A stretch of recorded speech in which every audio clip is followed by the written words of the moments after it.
നമ്മളിപ്പോൾ ഷിരൂരിലേക്കാണ് പോകുന്നത്. Joseph അഗസ്റ്റിനുണ്ട്. Joseph, ഇപ്പോൾ ലോഹഭാഗം കണ്ടെത്തിയെന്ന് പറയുന്നു. ആ ലോഹഭാഗം ആ, അർജുന്റെ വാഹനത്തിന്റെ അല്ലെന്നും പറയുന്നു. എന്തൊക്കെയാണ് ഇപ്പോൾ ഏറ്റവും പുതിയ വിവരം? ശ്രുതി, ഈശ്വർ മാൽപെ 10 മണിയോടെ ആരംഭിച്ച ഡൈവിൽ 9 മിനിറ്റ് നീണ്ടുനിന്ന ആദ്യ ഡൈവിലാണ് ഈ ഒരു ലോഹഭാഗം കണ്ടെത്തിയത്. ലോറിയുടേതെന്ന് കരുതുന്ന ഭാഗങ്ങളായിരുന്നു പുറത്തെത്തിച്ച്. പിന്നീട് നടത്തിയ അന്വേഷണത്തിലാണ് ഇത് അർജുന്റെ ലോറിയുടെ ഭാഗമല്ല, മറ്റൊരു ടാങ്കർ ലോറിയുടെ ഭാഗമാണ് ഇത്തരത്തിൽ കണ്ടെത്തിയെന്ന് സ്ഥിരീകരിച്ചത്.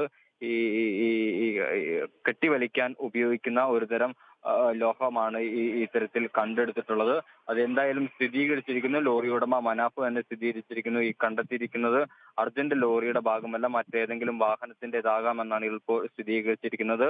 ആദ്യത്തെ ഡൈവ് 9 മിനിറ്റ് ആയിരുന്നു നീണ്ടു നിന്നിരുന്നത്. ഈ ഡൈവിൽ പ്രധാനമായും ലക്ഷ്മണയുടെ കടയുടെ ഭാഗം ചേർന്നാണ് ഇത്തരത്തിൽ ഈ പരിശോധന നടത്തിയത്. ഇവിടെ നിന്ന് ഇന്നലെ ജാക്കിയും മറ്റും കണ്ടെത്തുന്ന ഒരു സാഹചര്യം ഉണ്ടായിരുന്നു.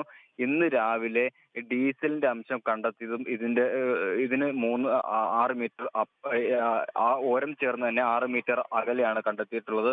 അതുകൊണ്ട് തന്നെ ഇവിടെ ഒരു ലോറി ഉണ്ടാകും എന്നൊരു സാധ്യതയുടെ പുറത്താണ് ഇത്തരത്തിൽ പരിശോധന നടത്തിയത്. അപ്പോഴാണ് ഇത്തരത്തിൽ മറ്റു ലോറിയുടെ ഭാഗം കൂടി കണ്ടെത്തിയിട്ടുള്ളത്. എന്തായാലും ഈശ്വർ മാൽപ്പയ്ക്ക് ഇപ്പോൾ മറ്റൊരു മുൻകരുതൽ വിദഗ്ധൻ പുഴയിൽ ഇറങ്ങി പരിശോധന നടത്തുന്നുണ്ട്. ഈശ്വർ മാൽപ്പയുടെ സംഘം ആളുടെയാണ് ഇത്തരത്തിൽ ഈ പുഴയിലിറങ്ങി പരിശോധന നടത്തുന്നത്. ഇപ്പോൾ രണ്ട്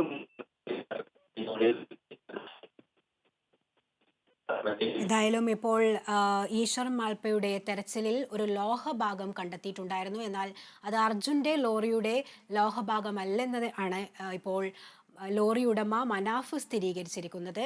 എന്തായാലും തെരച്ചിൽ ഇപ്പോൾ പുരോഗമിച്ചുകൊണ്ടിരിക്കുകയാണ്.